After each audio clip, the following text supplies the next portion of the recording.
మీరు చూస్తున్న ఈ ఛానల్లో మీ ఇంటర్వ్యూ లేదా వ్యాపార ప్రకటన కావాలంటే ఈ ఫోన్ నెంబర్ను సంప్రదించగలరు. Phone number 9948299422. Hi hello welcome to Telugu cinema Goa channel. Present మనం అయితే ఒక ఇంటర్నేషనల్ ఆర్టిస్ట్తో ఉన్నాం అనమాట. కానీ ఆయన తెలుగు అయినా కానీ తమిళ సినిమా చేశారు. అసలు ఈ అన్నిటికి పొలతనైతే లేదు కదా, అందుకనే ఆయన మాటలో తెలుసుకుందాం. నందు గారు మన ముందు ఉన్నారు. హాయ్ నందు గారు, ఎలా ఉన్నారు? బాగున్నాను సార్. సింగపూర్లో ఉండి మంచి కలర్ వచ్చారు. ఫస్ట్ నుంచి ఇదే కలరా? అయ్యో నార్మల్, నాకు పుట్టుకతోటి ఇదే కలర్ అండి. అంతేనా? ఓకే సార్, ఏంటి మీరేమో తెలుగువారు కానీ తమిళ సినిమా చేశారు సింగపూర్లో. అవునండి. ఏంటి దాని గురించి ఒకసారి చెప్పండి. అంటే యాక్చువల్లీ సింగపూర్లో ఇండియన్ రేస్ 70% to 80% దానిక ఇండియన్స్, తమిళియన్స్. ఓకే. సో అక్కడ తమిళియన్స్ ఉండడం వలన తమిళ్ కొద్దిగా నాకు అర్థం అవడం వలన నేను ఇన్స్టా రీల్స్ కూడా కొన్ని తమిళ్ చేశాను. ఓకే. ఒక రీల్ చాలా ఫేమస్ అయిందండి, రామ్ది, స్కంద మూవీ నుంచి. బట్ ఆవిడకి తెలుగు అర్థం కాకుండా ఆ ప్రొడ్యూసర్, హీరోయినే ప్రొడ్యూసర్. సో ఆవిడకి ఆ రీల్ నచ్చిందంట, ఆ స్టెప్స్ నచ్చాయంట. ఆవిడ నాకు పర్సనల్గా ఆఫ్లైన్లో మెసేజ్ పెట్టింది, sir please contact this number అని. సో వెంటనే కాంటాక్ట్ చేశాను. చెప్పింది అనమాట, ఒకటి చిన్నది లేడీ ఓరియంటెడ్ మూవీ ఉందండి, నేనే హీరోయిన్, నేనే ప్రొడ్యూసర్ని, డైరెక్టర్ వేరే ఉన్నారు రాజ్ అని. సో 3 సాంగ్స్ ఇస్తాను, బట్ లేడీ ఓరియంటెడ్ అంటే మీకు పెద్దగా ప్రాధాన్యత ఉండదు, మరి మీకు ఇష్టమేనా అంటే ఏదో ఒకటి నడిపించేద్దాం అని చెప్పేసి వెళ్ళాను. మలేషియాలో జరిగింది. 4 days అయిపోయింది షూటింగ్. 4 days రాంగోపాల్ వర్మ గారి కన్నా ఫాస్ట్ గా చేశారు. లేదు, మొత్తం మూవీ కాదు, నా ఒక్క పార్ట్. ఎందుకంటే నేను సింగపూర్ నుంచి వస్తున్నాను. సో వాళ్ళది ఏంటో ముందు చేసేద్దాం అని చెప్పేసి నాన్ స్టాప్ గా, ఒక భోజనానికి తప్పితే ఎప్పుడు కూడా ఆమె వదలలేదు. అన్ని ఒక 4 days అయిపోయినాయి. ఎక్స్పీరియన్స్ ఎలా ఉంది అప్పుడు? చాలా కష్టం అయింది నాన్ స్టాప్ అంటే, చాలా బాడీ ఓనం అయిపోద్ది. ఇంకోటి రాని స్లాంగ్, తమిళియన్స్ ఎక్కువ ఉన్నా మీకు తమిళ 20-30% వచ్చారు. సాప్టా ఇచ్చా ఇంత చిన్న చిన్న పదాలు తెలుసు, కానీ డైలాగ్స్, పెద్ద పెద్ద డైలాగ్స్ నాకు రావు. సో చాలా కష్టమైందండి. కష్టమైంది. ముందు ఏమన్నా పోస్ట్ వర్క్ ఏమైనా చేశారా? స్క్రిప్ట్ ఇచ్చారు వాళ్ళు ఇంగ్లీష్ లో, కానీ అది బట్టి పట్టడం చాలా కష్టం. ఆ పదాలు తిరగవు. ఎందుకంటే రీల్స్ వేరు, సినిమా వేరు. రీల్స్ చాలా ఈజీ. ఇప్పుడు ఎవరెవరో రీల్స్ చేసి ఫేమస్ అవుతున్నారు, కానీ ఆ రీల్లే మీకు సినిమా అవకాశం అంటే మామూలు విషయం అస్సలు కాదు. ఇన్స్టా నుంచే వచ్చిందండి ఆఫర్, అది 100% చెప్పగలను. ఎప్పుడు సార్ రిలీజ్ అయితే? May 17th లీలా ప్యాలెస్ చెన్నైలో ఆడియో లాంచ్ ఉందండి, అక్కడికి వెళ్ళాలి. అది అయ్యాక అదే రోజు ఆమె కన్ఫర్మ్ రిలీజ్ డేట్ చెప్తా అన్నారు. ఇంకా జరుగుతుంది స్టూడియోలో, AVM స్టూడియో చెన్నైలో. 18. అదే మీరే రిలీజ్ చేస్తారని తెలిసింది సింగపూర్లో నేను రిలీజ్ చేస్తున్నాను. చెన్నైలో తమిళనాడు రీజియన్ లో మేఘన, ఆమె హీరోయిన్ చేసుకుంటుంది. మలేషియాలో ఆ మూవీలో చేసిన కమెడియన్ అతను చాలా ఫేమస్ అక్కడ ఏరియాలో, అతనే రిలీజ్ చేస్తున్నాడు. 3 countries. ఇప్పుడు హీరో కమ్ డిస్ట్రిబ్యూటర్ అంటే అది ఎలా ఉంది అసలు? ఇది రిలీజ్ కి వచ్చింది ఒక 2024 నుంచి వెయిటింగ్ అనమాట. మధ్య మధ్యలో హీరోయిన్ ని అప్పుడప్పుడు టచ్ చేస్తా ఉంటాను. ఎప్పుడు మేడం మన మూవీ రిలీజ్ అంటే, AVM స్టూడియోలో 50 lakhs బిల్లు డ్యూ ఉన్నది కట్టినందు అప్పుడు చేస్తాను అన్నది. వద్దులే మేడం ఎప్పుడన్నా చేసుకోండి అనేవాడిని. ఎవరికైనా స్క్రీన్ లో చూడాలంటే ఆనందం ఇది ఉంటది కదా. అవును సార్. చూసుకున్నారా అసలు? యాక్చువల్లీ డైలాగ్ చెప్పేటప్పుడు, షూటింగ్ చేసేప్పుడు రాజ్ అని ఇరిటేట్ అయ్యాడు డైరెక్టర్. నేను చెప్పే డైలాగ్స్ ఒక 3-4 takes తీసుకున్నాను. బట్ ఎడిటింగ్ అయ్యాక ఆ అవుట్పుట్ చూసి వాడికి బాగా నచ్చింది అతనికి. మళ్ళీ కాల్ చేసి, అరే వండర్ఫుల్ చేసావు నందు, సారీ నీకు అప్పుడు ఇబ్బంది పెట్టాను అని అపాలజీస్ అడిగాడు. మళ్ళీ నెక్స్ట్ మూవీ కూడా మనం చేద్దామని ఆఫర్ ఇచ్చాడు. ఇది వర్కౌట్ అవుతాయి, చాలండి. మనం ఫస్ట్ మూవీ అరంగేట్రం చేసాం.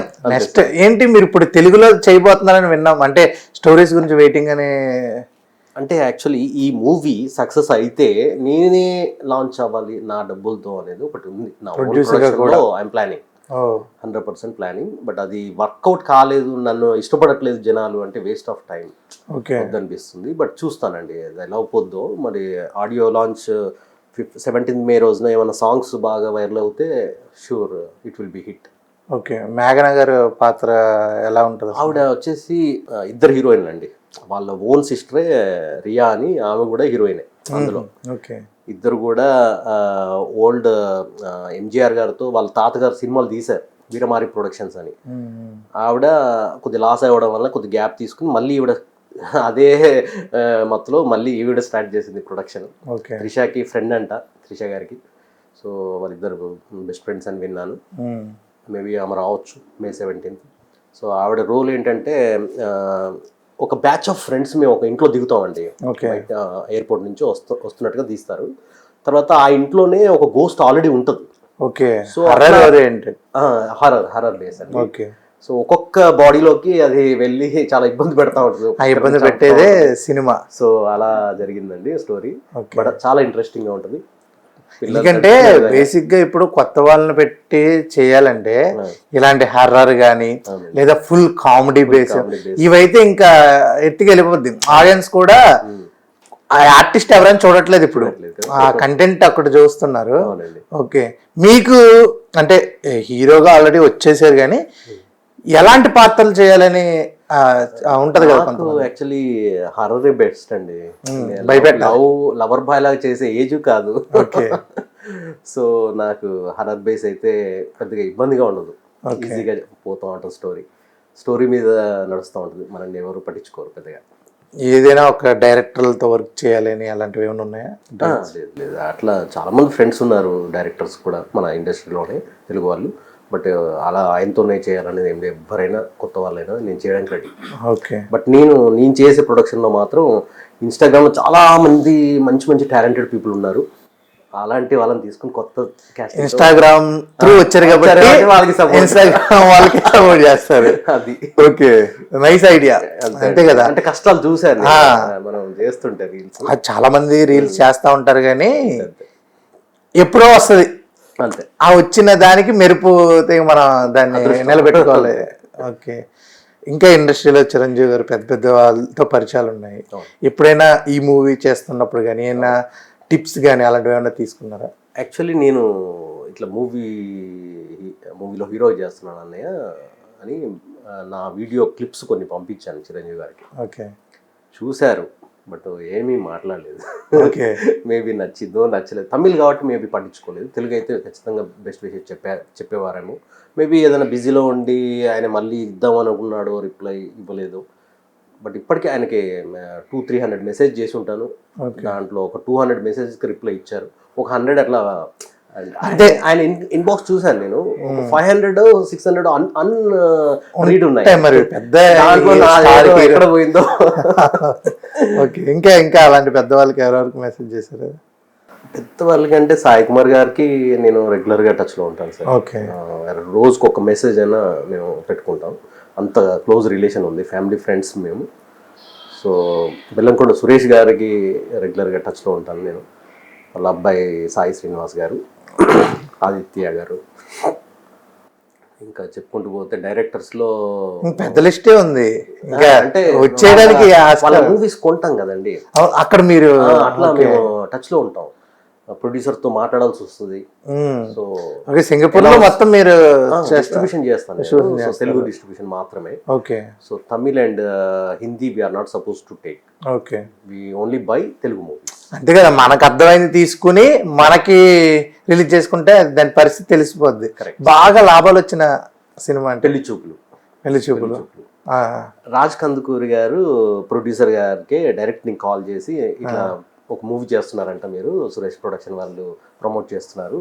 సో ఇది కొత్త సినిమా అండి, హీరో తెలియదు, హీరోయిన్ తెలీదు, డైరెక్టర్ తరుణ్ భాస్కర్ గారు తెలియదు, మనకి హీరో విజయ్ దేవరకొండ గారు తెలియదు. సో మరి కొద్దిగా చూసి ఇవ్వండి సార్ అని బాగా బార్గెన్ చేస్తే డెడ్ ప్రైజ్, అది చెప్పని ప్రైజ్ కానీ చాలా చీప్ ప్రైజ్ ఇచ్చారండి. అసలు 10 times మోర్ సంపాదించాను ఆ ఒక్క మూవీతో. సూపర్. సో అది రియల్లీ హ్యాపీ చేసిన మూవీ నాకు. పెళ్లి చూపుల మూవీతో విజయ్ దేవరకొండ గారికి ఎంత హైప్ వచ్చిందో మీకు అంత హైప్ వచ్చింది ఆ సినిమా అంతేనా? చాలా నాకు అంటే ఆయన చూస్తే అబ్బా డబ్బు సంపాదించిన హీరో కదా, పాజిటివ్ అనిపిస్తూ ఉంటుంది. ఎప్పుడైనా అతన్ని కలవాలి అనిపిస్తూ ఉంటుంది. అంటే మనం అనుకుని కొంచెం బ్యాడ్ కండిషన్ తీసుకొచ్చిన మూవీ ఉంది? ఉన్నాయి, చాలా ఉన్నాయండి అట్లా. అంటే వెంకటేశ అనేది చాలా లాస్ తెచ్చిపెట్టిన మూవీ నాకు. ఓకే, బట్ ఇండియాలో బాగానే ఆడినట్టుంది. బట్ మాకు NC-16 వచ్చింది. అంటే త్రిశూలంతో పొడిచే సీన్ ఉంటుంది నాగార్జున గారు తల్లిని. కనకదుర్గమాతను ఎవరినో దేవతని. ఆ సీన్ బ్లడ్ షేడ్ వలన మాకు NC-16 రావడం వలన పిల్లలు రాలేదు. దేవుడు సినిమా పిల్లలు రాకపోతే ఇక సినిమా ఆడదు. అవును. సో అట్లా మాకు లాస్ అవ్వడం వల్ల అట్లా అలాంటి మూవీస్ చాలా ఉన్నాయి. ఎలా ఉంటాయి సార్ ఇక్కడ థియేటర్స్కి అక్కడ థియేటర్స్కి ఏమైనా తేడా ఉంటాయా? లేకపోతే థియేటర్స్కి తేడా అంటే కనుక మీరు సపోజ్ PG-13 వస్తే you are 100% making money. Okay. పెద్ద పెద్ద సినిమాలు అవుతాయి, చిన్న సినిమాలు అయితే మనకు కష్టం. సో NC-16 వస్తే షూర్ లాస్. మనకి ఇక్కడ ఏ అలాగో అక్కడ సెన్సార్ విషయంలో చాలా స్ట్రిక్ట్ అండి. సపోజ్ PG-13 వచ్చినా కూడా కొంతమంది 16 ఇయర్స్ సారీ PG-13 వచ్చినప్పుడు NC-16 వచ్చినప్పుడు బిలో PG-15 ఇయర్స్ వాళ్ళని ఎలో చేయరు. ఓకే. సో అప్పుడు 15 ఇయర్స్ వాళ్ళు ఒక్క 1 ఇయర్ కదండి ఎలో చేయండి అని అంటూ ఉంటారు నా మూవీ టైంలో. నేను ఓకే, బట్ వాడు థియేటర్ వాడు అసలు ఎలో చేయడు. ఎందుకు సార్ అంటే సెన్సార్ వాళ్ళు వచ్చి మధ్యలో చెకింగ్ చేస్తారండి. ఒక్కొక్కసారి చెకింగ్ చేసిన రోజున $40,000 ఫైన్ పడింది మాకు గతంలో ఒక సినిమా, తమిళ సినిమాకి. అప్పటి నుంచి మేము వెరీ స్ట్రిక్ట్. వాడు ఒక్క 5-6 నెలలు తేడా ఉన్నా మేము ఎలో చేయం. అలా ఉంటది. ఇక్కడ అసలు ఇక్కడ వెళ్ళిపోతుంటారు అంతేనా? ఇక్కడ యూత్ ఎక్కువ వెళ్ళిపోతుంటారు. 16, 14, 10 కూడా వెళ్ళి ఎందుకు. ఇప్పుడు నానిగారి సినిమా ఉంది, నానిగారి సినిమాలో చిన్న పిల్లలు కూడా ఎంట్రీ చేశారు. నేనే రివ్యూ తీసుకున్నా, వాళ్ళు మస్తు ఉంది అంటున్నారు. అక్కడేమో మొత్తం నరకుడే.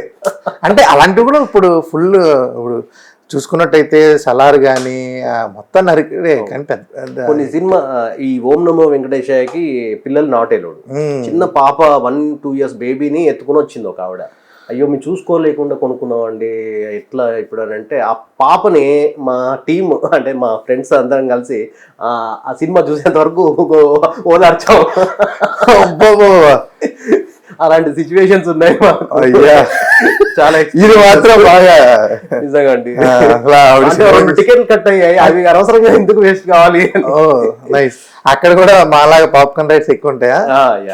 చాలా ఘోరంగా. మినిమం ఎంత ఉంటుంది సార్ టికెట్ తెలుసుకోవాలి? ఇట్స్ $24 ఉంటుంది. 24. కొన్ని 18 ఉంటాయి. ఓకే. కొన్ని 12 కూడా ఉంటాయి. బడ్జెట్ వైజ్ పెద్ద హీరోన్ వైజ్ రేట్ పెంచుకుంటాం. ఓకే. అక్కడే ఇబ్బంది ఉండదు రేట్స్ అన్ని మీకు సంబంధించి. ఏం పర్లేదు, గవర్నమెంట్ అలాంటిది ఏం లేదు. ఇష్టం వచ్చింది నువ్వు పెట్టుకో, ఎక్కువ పెడితే వాడు రాడు, వేస్ట్. అదే క్యాలిక్యులేషన్ బట్టి మీరు ఇంకా, ఎందుకంటే ఇక్కడ కన్నా మీకు అక్కడే ఫస్ట్ షో పడుతుంది కాబట్టి మీ రివ్యూస్ బట్టి ఇక్కడ కూడా కొంతమంది ఆధారపడి ఉంటారు. ఎగ్జాక్ట్లీ. అలా ఆ సినిమా అయితే రీసెంట్ గా పెద్ద మూవీస్ ఏమైనా తీసుకున్నారా? లేదండి, నేను ఆఫ్టర్ కరోనా ఏది వర్కౌట్ అవ్వడం లేదు. సో జస్ట్ రిలీజ్ చేస్తున్నాం through us, but we are not buying. Okay. Okay. So profit or loss it is responsible for producer, but we are not. మాట్లాడి పక్కన అంటే జస్ట్ మా కంపెనీ ఉంటుంది, దాంట్లో సెన్సార్ చేపిస్తాం, రిలీజ్ చేపిస్తాం, అంతవరకే. ఓకే. ఇప్పుడు మీరు ఎలాగా అబ్రాడ్ సైడ్ లో ఉన్నారు కాబట్టి ఏమైనా షూటింగ్స్ గట్ట వచ్చినప్పుడు పెద్ద పెద్ద వాళ్ళు లొకేషన్స్ కి గట్ట?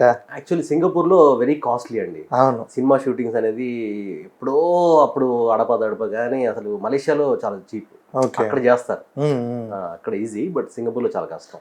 సింగపూర్ మలేషియా అంటే టక్మన్ నాకు బిల్లా సినిమా గుర్తొస్తుంది. అవును, అలాంటి కొన్ని సినిమా డాన్ లో కూడా. మలేషియా మొత్తం అక్కడ బ్యాంకాక్ ఒకటి చీప్ గా ఉంటుంది.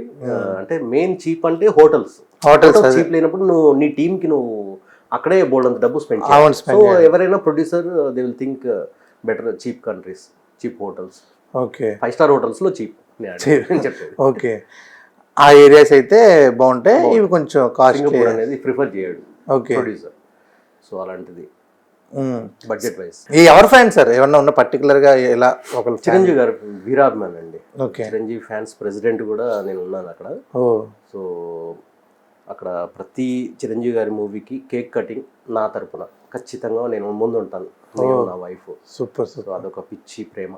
అన్నయ్య ఆయన మీద అభిమానంతో ఏదో ఒక సాంగ్ సింగపూర్ లో చేసి ఆదిత్య మ్యూజిక్ లో ప్లే చేస్తాను. అవునా? 4 సాంగ్స్ ఉన్నాయి మావి. సో మా సిస్టర్ రీసెంట్లీ కరిగిపోయాను కర్పూర వీణ సాంగ్ లో కోస్టార్ అనమాట. ఆవిడ USA లో ఉంటుంది, కజిన్.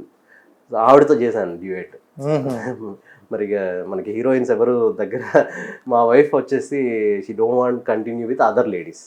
సురేఖ వచ్చేసి మా రిలేటివ్ అమ్మాయి. ఓకే. సో ఆవిడైతే ఓకే. సో అందుకని ఆవిడతో చేశాను. బట్ ఆదిత్య మ్యూజిక్ వాళ్ళు నెక్స్ట్ సాంగ్ మీరు కలిసి చేయండి, ఇది డ్యూయట్ కదండి, మెర్జ్ చేయకూడదు అని అంటే సరే పెట్టేశారు కాబట్టి అయిపోయింది. ఆల్రెడీ 260K చూసేశారు. Okay okay. సో ఆయన తీసేయలేదు. బట్ నెక్స్ట్ సాంగ్ ఇంట్లో ప్రెజర్ ఉంటుందా, ఫ్యామిలీ ఇష్యూస్, ఆవిడకి వాళ్ళ మదర్కి ఇష్టం లేదు, ఫాదర్కి ఇష్టం లేదు. కాకపోతే ఇన్స్టా ఫాలోవర్స్ ఒక 3 lakh ఫాలోవర్స్ ఉండడం వలన అన్ని రీల్స్ మిలియన్స్ పోతున్నాయి. అప్పుడు యుఎస్ఏలో ఒక చిన్న లేక్ తోహో అని ఒక స్నో ఏరియా ఉంది.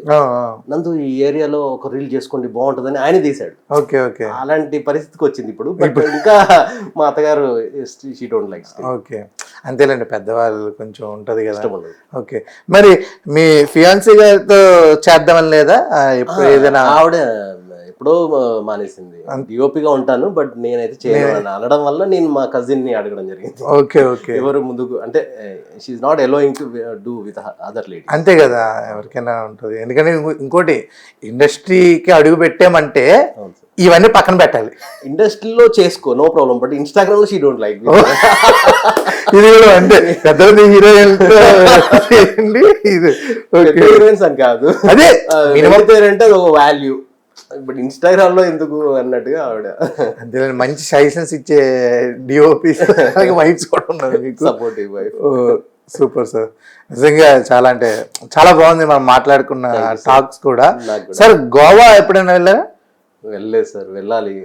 ఓకే, మా గోవా ప్రేక్షకులకి కంపల్సరీ మీరు గోవా రావాలి. మా ఛానల్లో గోవా వీడియోస్ చాలా ఉంటాయి, మంచి మంచి ప్లేసెస్ చేద్దాం సార్, ఇక్కడ కంపల్సరీ చేద్దాం సార్ మీ ఛానల్ ప్రమోషన్స్ తో. థ్యాంక్ యూ, మీకు నిజంగా ఆల్ ది బెస్ట్. డేట్కి చూసారు కదా, ఇవ్వండి. అంటే నందు గారు జీవిత చరిత్ర మామూలుగా లేదు.